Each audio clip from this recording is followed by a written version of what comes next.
Radhe Radhe. Welcome to my YouTube channel Abhinav technical classes by MS. Yadav. पिछले video हम लोगों ने अल्टरनेटर के एमसीक्यू क्वेश्चन किए थे। उसी अल्टरनेटर में ही कुछ आगे बहुत इम्पॉर्टेंट क्वेश्चन हैं।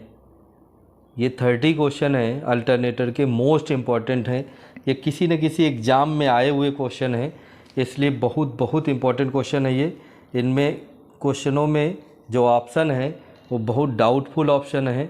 इसमें एक से अधिक ऑप्शन सही लग रहे हैं, इसलिए बहुत इम्पॉर्टेंट है ये क्वेश्चन और इनको अच्छे से आप समझ लें, क्योंकि जो हमारा एग्ज़ाम है उसमें ऐसे क्वेश्चन आने की पूरी संभावना है। उससे पहले हम लोग डीसी जनरेटर के क्वेश्चन किए थे। अगर उनको नहीं देखा है वीडियो तो इसमें हम उसका लिंक दे देंगे, तो आप वो जाके वीडियो देख सकते हैं।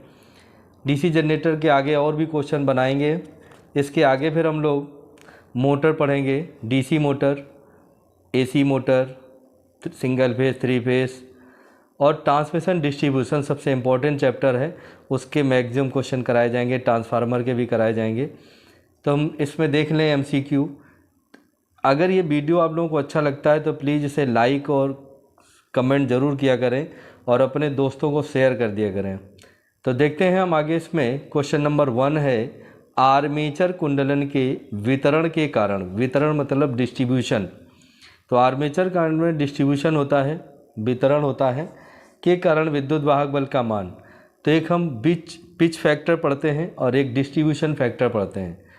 तो उसी डिस्ट्रीब्यूशन फैक्टर को वितरण कहा गया है। तो आर्मेचर कुंडलन के वितरण के कारण विद्युत वाहक बल का मान ज्यावक्रीय तरंग में होता है, कम होता है, अधिक होता है, बी और सी दोनों। ये 4 ऑप्शन दिए गए हैं, इनमें क्या आंसर सही है इसमें हमें ध्यान देना है। तो हम जैसा कि पढ़ते हैं कि डिस्ट्रीब्यूशन जो फैक्टर होता है, वितरण फैक्टर, उसका मान हमेशा 1 से कम होता है। जब हम 1 से कम होता है 0.95, 0.96 होता है, तो जब किसी वैल्यू में 0.95 का गुणा कर देते हैं तो उसका जो ईएमएफ होता है, विद्युत वाहक बल है, वो क्या हो जाता है, कम हो जाता है। तो इसका आंसर क्या सही हो जाएगा, कम हो जाएगा। जबकि इसमें कई सारे लोग इस आंसर को लगा देते हैं कि ज्यावक्रीय तरंग में होता है, साइनोसॉइडल वेव में होता है। तो उसकी वेव तो साइनोसॉइडल होती है, लेकिन मान में क्या चेंज आता है, तो मान कम हो जाता है। लेकिन बहुत सारे लोग इसके आंसर को ए लगा देते हैं, ये ध्यान रखें। अब अगला क्वेश्चन है हमारा, अल्टरनेटर में वितरण गुणक का मान, डिस्ट्रीब्यूशन फैक्टर का मान लगभग होता है।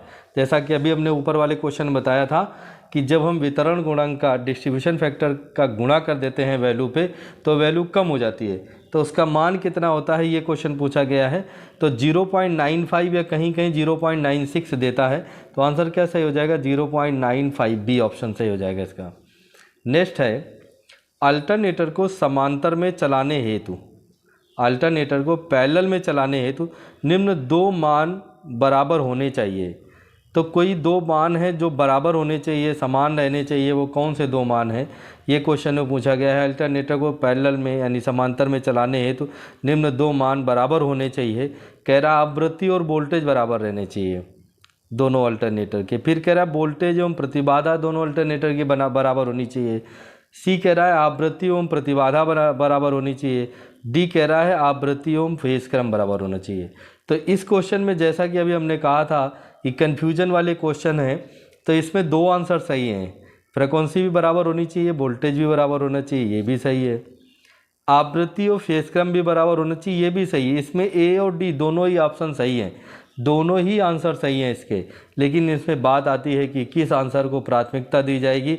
तो हम फ्रीक्वेंसी के साथ सबसे ज़्यादा प्राथमिकता देंगे फेज क्रम को, क्योंकि फेज क्रम बिल्कुल भी असमान नहीं हो सकता, जबकि वोल्टेज कुछ असमान हो सकता है।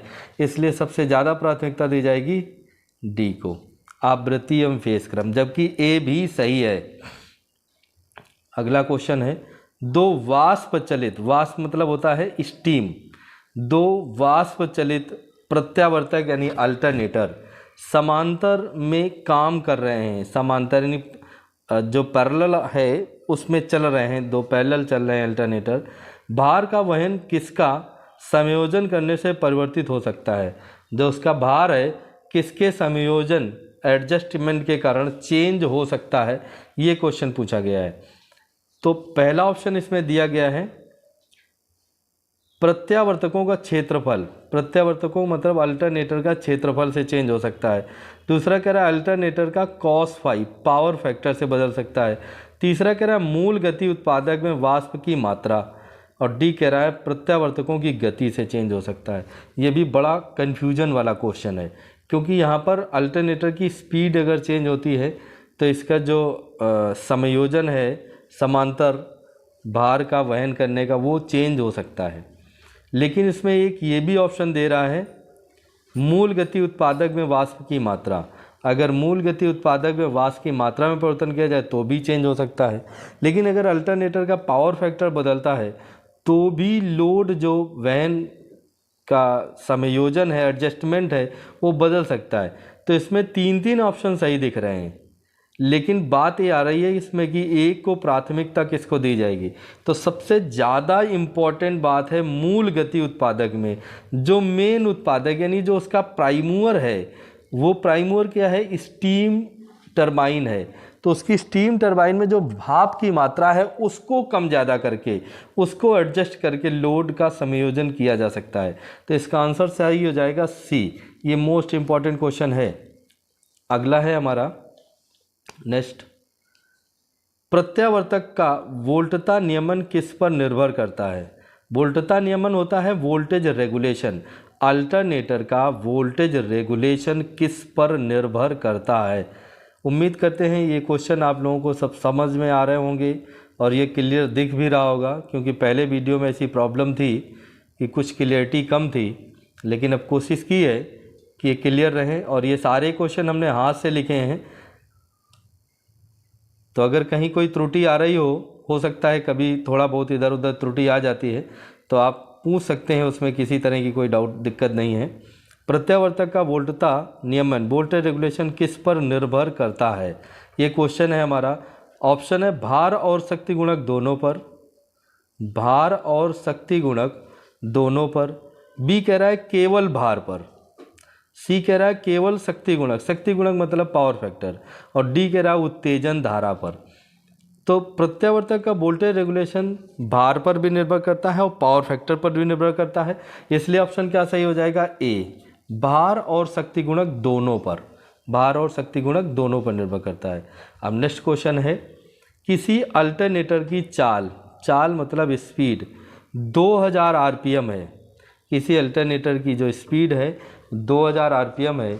यदि फ्लक्स नियत रखते हुए, फ्लक्स को कांस्टेंट रखते हुए, नियत रखते हुए गति को 1400 आरपीएम कर दिया जाए तो ईएमएफ होगा, जबकि पहले ईएमएफ क्या था, 250 वोल्ट था। जब उसकी गति 2000 आरपीएम थी तब उसकी जो ईएमएफ था 250 वोल्ट था।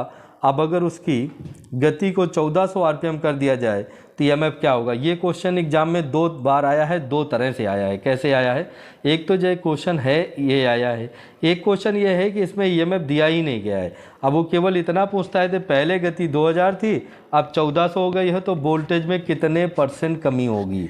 वोल्टेज में कमी प्रतिशत में पूछ ली गई है, समझ रहे हैं। गति में अगर इतनी चेंज कर दिया जाए तो वोल्टेज में प्रतिशत कमी पूछ लेगा, तो वो पहले वाला वोल्टेज देगा ही नहीं। तो एक चीज़ समझ लो, गति जब भी बात करेंगे, जैसा कि हम बात करें यहाँ पे एक सिंपल फार्मूला होता है E बराबर या E directly proportional phi n।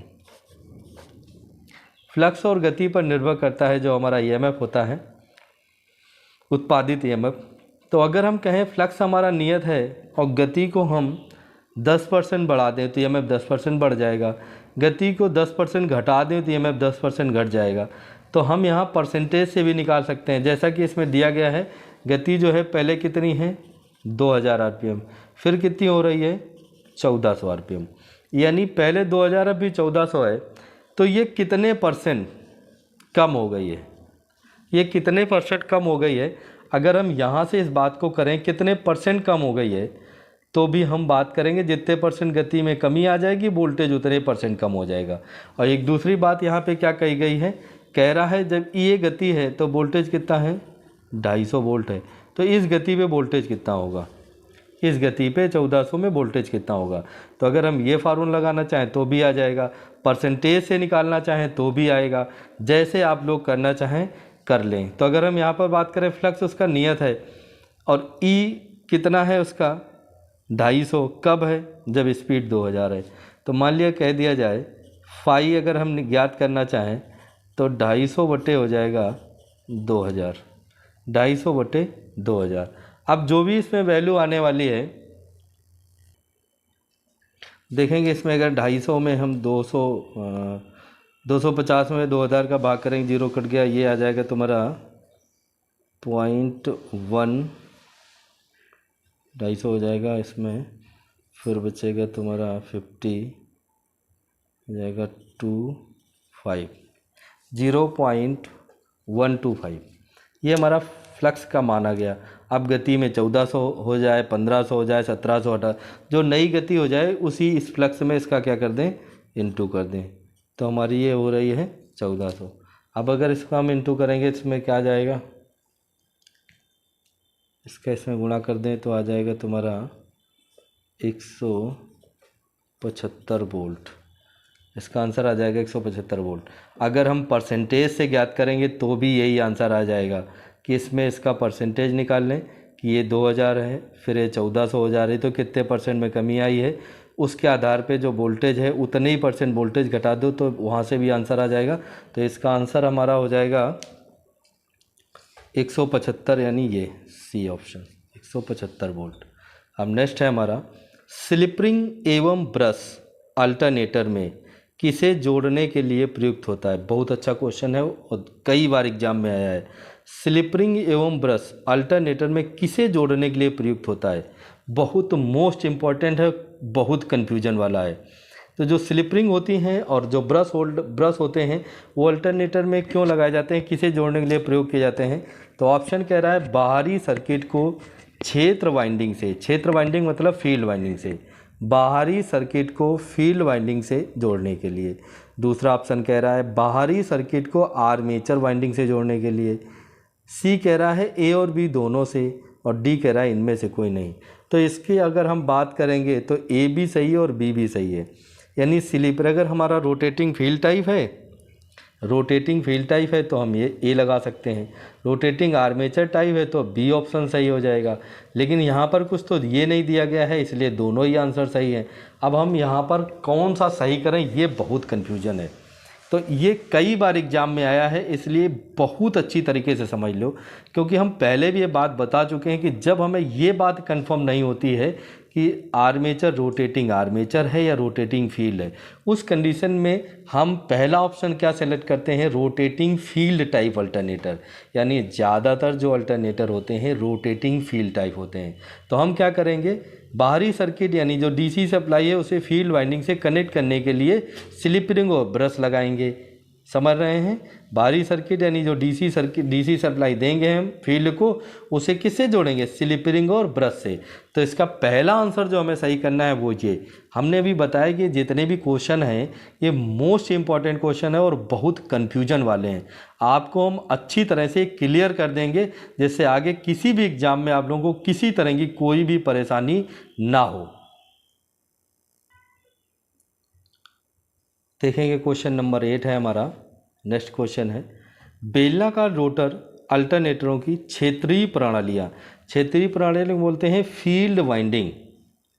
क्षेत्रीय प्रणालियाँ मतलब फील्ड वाइंडिंग डेड डेस यानी खाली स्थान है, कुंडलित होती हैं। तो ये कहाँ लगाई जाती हैं, जो हमारी फील्ड वाइंडिंग होती है अल्टरनेटर में, रोटर के स्लॉटों में, स्टेटर के स्लॉटों में, रोटर स्टेटर दोनों के स्लॉटों में एक साथ, और डी कह रहा है कम्यूटेटर पोलों पर। दिक् परिवर्तक ध्रुव का मतलब होता है कम्यूटेटिंग पोल, कम्यूटेटिंग पोल, ठीक है। तो अब यहाँ पर क्या आंसर सही करेंगे, तो अगर हम अल्टरनेटर में फील्ड वाइंडिंग की बात करें तो स्टेटर में भी हो सकती है और रोटर में भी हो सकती है। तो फिर वही बात आती है कन्फ्यूजन यहाँ पर। तो अगर हम कहें रोटेटिंग फील्ड टाइप है तो रोटर में होगा, और रोटेटिंग आर्मेचर टाइप है तो स्टेटर में होगी फील्ड वाइंडिंग। तो हम फिर वही बात कि सबसे इम्पॉर्टेंट, सबसे ज़्यादा किस बात को प्राथमिकता देते हैं, रोटेटिंग फील्ड टाइप। तो यानी फील्ड वाइंडिंग कहाँ हो जाएगी, रोटर पर। बात समझ में आ गई होगी। नेक्स्ट क्वेश्चन है, जब कोई कुंडली चुंबकीय फ्लक्स का समकोण पर छेदन करती है, यानी जब वो समकोण पे फ्लक्स करता है, 90 डिग्री पे फ्लक्स करता है, ये कभी कभी क्वेश्चन 90 डिग्री से पूछा जाता है, कभी समकोण पर करता है पूछा जाता है, तो दोनों एक ही बात होती है। तो समकोण पर करता है, छेदन करती है, 90 डिग्री पर करती है, तो उसमें पैदा होने वाला विद्युत वाहक बल, तो 90 डिग्री में जो साइन 90 का मान होता है वो 1 होता है, इसलिए उस समय सबसे ज़्यादा विद्युत वाहक बल उत्पन्न होता है। जब हम ग्राफ इस तरह से बनाते हैं, देखेंगे जब इस तरह से कोई ग्राफ बनाते हैं ये, तो ये जो वैल्यू होती है 90 डिग्री पे होती है, और इस समय जो वैल्यू होती है सबसे मैक्सिमम होती है। तो यहाँ पर क्या आ जाएगा आंसर, अधिकतम मान, अधिकतम होगा। क्लियर है, अधिकतम होगा। देखेंगे नेक्स्ट क्वेश्चन, डीसी तथा एसी जनरेटर में एक प्रमुख समानता है। डीसी तथा एसी जनरेटर में एक प्रमुख समानता है कि, तो दोनों में क्या समानता है ये क्वेश्चन पूछा गया है। डीसी और एसी जनरेटर में जो मेन समानता है वो क्या है, तो यहाँ पर कह रहा ऑप्शन, दोनों एसी विद्युत वाहक बल पैदा करते हैं, दोनों ही एसी विद्युत वाहक बल पैदा करते हैं। फिर कह रहा है दोनों डीसी विद्युत वाहक बल पैदा करते हैं। सी कह रहा है दोनों पल्सरेटिंग प्रकार की धारा उत्पन्न करते हैं या पैदा करते हैं। डी कह रहा है दोनों ऑक्सीलेटिंग प्रकार की धारा पैदा करते हैं। तब यहाँ पर सब इम्पोर्टेंट पॉइंट क्या आ रहा है कि दोनों एसी या डीसी कोई भी जनरेटर हो क्या उत्पन्न करता है, दोनों ही एसी विद्युत धारा उत्पन्न करते हैं, एसी विद्युत वाहक बल पैदा करते हैं। तो आंसर ए सही हो जाएगा। नेक्स्ट है हमारा, किसी अल्टरनेटर द्वारा उत्पादित, किसी अल्टरनेटर द्वारा उत्पादित विद्युत वाहक बल, किसी अल्टरनेटर द्वारा उत्पादित विद्युत वाहक बल की आवृत्ति डैश पर निर्भर करती है। तो अल्टरनेटर की जो उत्पादित फ्रीक्वेंसी होती है, आवृत्ति या फ्रीक्वेंसी किस पर निर्भर करती है, क्वेश्चन पूछा गया है। तो कह रहा है केवल पोल की संख्या पर निर्भर करती है, केवल घूर्णन गति पर निर्भर करती है, केवल पोल की संख्या पर, केवल घूर्णन गति पर, पोल की संख्या तथा घूर्णन गति पर। डी कह रहा है वाइंडिंग की किस्म, पोल की संख्या तथा घूर्णन गति पर। ये 4 ऑप्शन दिए गए हैं, तो इनमें क्या आंसर सही है, तो पोल की संख्या पर निर्भर करती है और स्पीड पर निर्भर करती है। तो पोल की संख्या और स्पीड, घूर्णन गति पर निर्भर करती है, तो इसका आंसर क्या सही हो जाएगा, सी। अब अगला है हमारा,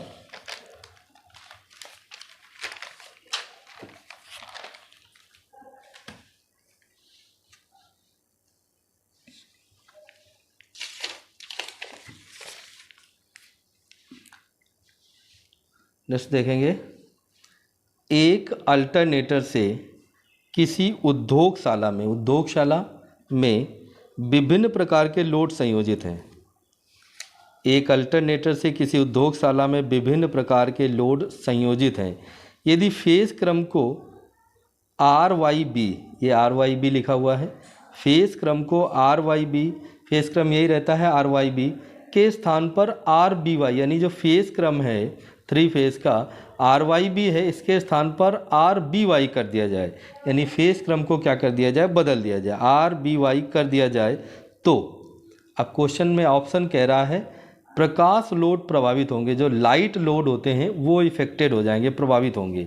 दूसरा कह रहा है ऊष्मीय लोड, जो हीटिंग लोड है वो इफेक्टेड हो जाएंगे। सी कह रहा है सिंगल फेज मोटर लोड प्रभावित होंगे, जितनी भी सिंगल फेज मोटरें हैं वो इफेक्टेड होंगी। डी कह रहा है 3 फेज मोटर लोड प्रभावित होंगे, यानी जो 3 फेज मोटर लोड हैं वो इफेक्टेड हो जाएंगे। तो यहाँ पर क्या आंसर सही रहेगा, इस बात पे हमें ध्यान देना है। तो जब हम फेज क्रम बदलेंगे, जब हम फेज क्रम बदल देंगे तो हमारा जो 3 फेज लोड है, जो 3 फेज मोटरें चल रही हैं वो केवल इफेक्टेड होंगी, सिंगल फेज में कोई इफेक्ट नहीं आ जाएगा। तो आंसर क्या सही हो जाएगा, 3 फेज मोटर लोड प्रभावित होंगे। अब नेक्स्ट है हमारा, अल्टरनेटर में इकाई शक्ति गुणक पर, अल्टरनेटर में इकाई शक्ति गुणक पर आर्मेचर फ्लक्स शून्य हो जाएगा। देखेंगे अल्टरनेटर में इकाई शक्ति गुणक पर, अल्टरनेटर में यूनिटी पावर फैक्टर पर ऑप्शन है आर्मेचर फ्लक्स शून्य हो जाएगा। बी कह रहा है आर्मेचर विद्युत वाहक बल उत्पन्न नहीं होगा, आर्मेचर में जो विद्युत वाहक बल है वो उत्पन्न नहीं होगा। सी कह रहा है आर्मेचर फ्लक्स का प्रभाव विचुंबकन होगा, आर्मेचर फ्लक्स का जो प्रभाव है वो क्या होगा, विचुंबकन होगा। डी कह रहा है आर्मेचर फ्लक्स का जो प्रभाव है क्रॉस चुंबकन होगा, आर्मेचर फ्लक्स का जो प्रभाव है वो क्रॉस चुंबकन होगा। तो इस बात को समझ लो और इसका आंसर समझ लो। तीन तरह के होते हैं, एक होता है जैसे दो तो यहाँ मिल ही रहे हैं, एक फ्लक्स का क्रॉस चुंबकन प्रभाव है और एक फ्लक्स का विचुंबकन प्रभाव है, और एक होता है फ्लक्स का चुंबकन प्रभाव। तीन चीज़ें हो गई, एक चुंबकन प्रभाव हो गया, एक विचुंबकन प्रभाव हो गया और एक क्रॉस चुंबकन प्रभाव होगा। ये कब कब होते हैं ये ध्यान देंगे और ये कहीं एक जगह और अच्छे से नोट कर लें। तो जब पावर फैक्टर यूनिटी होता है, जब पावर फैक्टर इकाई होता है, उस समय जो रहता है आर्मेचर फ्लक्स का जो प्रभाव रहता है वो क्रॉस चुंबकन रहता है। इकाई पावर फैक्टर में आर्मेचर फ्लक्स का जो प्रभाव रहता है क्रॉस चुंबकन रहता है।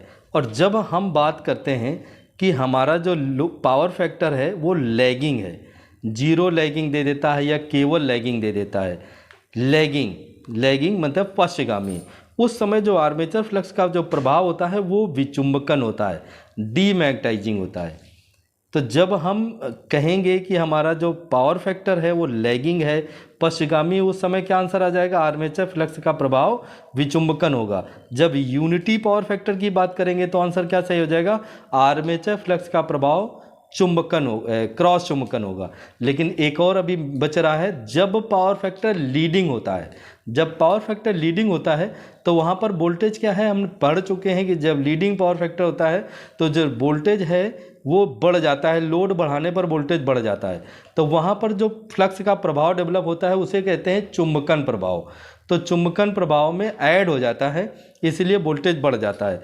तो जब लीडिंग पावर फैक्टर होता है तो चुंबकन प्रभाव, जब लैगिंग पावर फैक्टर होता है तो विचुंबकन प्रभाव, और जब इकाई पावर फैक्टर होता है तो क्रॉस चुंबकन प्रभाव। तो ये तीन तरह के प्रभाव होते हैं, इनको कहीं एक जगह अच्छे से नोट कर लें। नेक्स्ट आगे हम बात करेंगे शून्य भार, नो लोड। शून्य भार पर प्रचालित अल्टरनेटर के प्रथम चालक को दी गई शक्ति, प्रथम चालक होता है प्राइम मूवर, को दी गई शक्ति, पहला ऑप्शन है ताम्र हानियों की पूर्ति करती है, लौह हानियों की पूर्ति करती है या होती है, ताम्र हानियों की पूर्ति करती है या होती है, लौह हानियों की पूर्ति होती है, शून्य भार पर होने वाली समस्त हानियों की पूर्ति होती है, डी आर्मेचर प्रतिक्रिया के कारण वोल्टता में कमी की पूर्ति होती है। अब ये कह रहा है नो लोड पर, जब कोई भार नहीं होता है तो केवल नो लोड लॉस होते हैं, जिसे हम कहते हैं लौह हानियाँ। तो यहाँ पर ज़्यादातर हम आंसर क्या लगा बैठते हैं, लौह हानियों की पूर्ति होती है, लौह हानियों की पूर्ति, ये ऑप्शन हम ज़्यादातर लगा देते हैं इस क्वेश्चन में।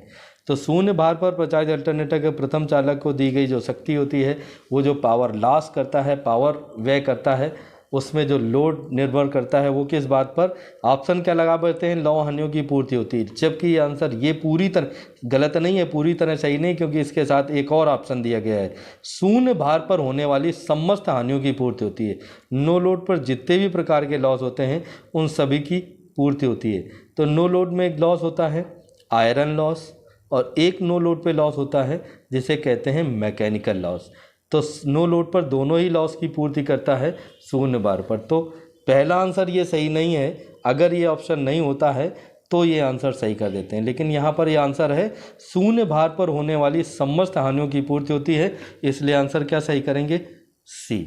हमने जैसा कि स्टार्टिंग में तुम्हें बताया था कि इम्पॉर्टेंट क्वेश्चन है और इसमें कन्फ्यूजन बहुत है, क्योंकि जो आंसर है वो एक से अधिक सही है, इसलिए बहुत इंपॉर्टेंट क्वेश्चन है, अच्छे से इनको पढ़ लेना। और ये वीडियो आप लोगों को कैसा लगा प्लीज़ कमेंट करके ज़रूर बताना। अगला है, यदि किसी ग्रिड से संयोजित अल्टरनेटर का प्रथम चालक, ग्रिड से संयोजित अल्टरनेटर का प्रथम चालक होता है प्राइम मूवर। यदि किसी ग्रिड से संयोजित अल्टरनेटर का प्रथम चालक यानी प्राइम मूवर कार्य करना बंद कर दे, यानी वो जो काम कर रहा था वो बंद कर दे, तथा अल्टरनेटर के जो फील्ड वाइंडिंग क्षेत्र को उत्तेजन धारा जो एक्साइटेशन करंट है वो मिलती रहे, तब अल्टरनेटर का व्यवहार क्या होगा। ये भी बहुत बार एग्जाम में क्वेश्चन पूछा गया है कि दो अल्टरनेटर समांतर में चल रहे हैं या ग्रिड से जुड़ के चल रहे हैं, उस समय एक अल्टरनेटर का प्राइम मूवर कार्य करना बंद कर दे तो वो किस तरह व्यवहार करता है। कह रहा है इंडक्शन मोटर की भांति व्यवहार करेगा। दूसरा कह रहा है सिंक्रोनस मोटर की भांति व्यवहार करेगा, जिसकी गति पूर्वत दिशा में रहेगी। तुल्यकाली जनरेटर की भांति कार्य करेगा। तुल्यकाली मोटर की भांति होगा, जिसकी गति की दिशा अल्टरनेट विपरीत हो जाएगी। ऐसे ऑप्शन देता है तो इसमें आंसर क्या सही रहता है, जब एक अल्टरनेटर का प्राइम मूवर फेल ओवर हो जाए और उसमें सप्लाई जाती रहे, उसकी फील्ड में करंट रहे, तो वो सिंक्रोनस मोटर की भांति कार्य करने लगता है। अब बात आती है, दो ऑप्शन इसमें मिल रहे हैं सिंक्रोनस मोटर वाली, एक दिशा पूर्वत और एक दिशा विपरीत। तो यहाँ पर आंसर क्या रखेंगे, जिस दिशा में पहले घूम रहा था दिशा हमेशा वही रहती है, तो दिशा में कोई बदलाव नहीं होगा।